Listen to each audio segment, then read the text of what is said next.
I'm Jenna Bork, and for this week's Waste Watch, I'm looking into the provision in the new state budget that allows the government to use unclaimed funds to help build the new sports stadiums, like the one planned for the Cleveland Browns.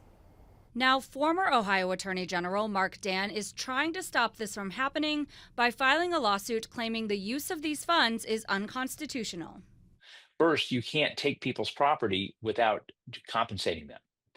Secondly, if you're going to take people's funds, you have to give them notice and an opportunity for a hearing. The third constitutional problem is even if you compensate people for their property that you're taking, it has to be for a public purpose. And building an indoor stadium for a private enterprise, we don't think is a public purpose. Dan says the budget has an amendment that takes $1.7 billion from the unclaimed funds account and that $600 million has been allocated for the Browns stadium. Here's an example of some of the money that ends up in the unclaimed funds account, and the money typically goes there when the person it's supposed to go to can't be found.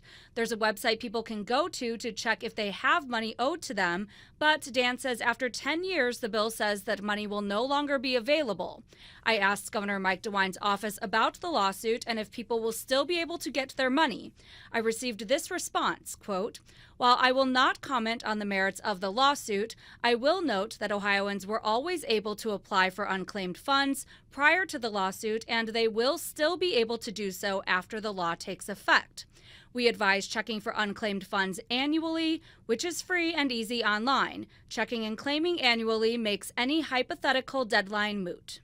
Coming up at 10 and 11, what the lawsuit is asking of the courts and the section of the bill that creates this grant fund.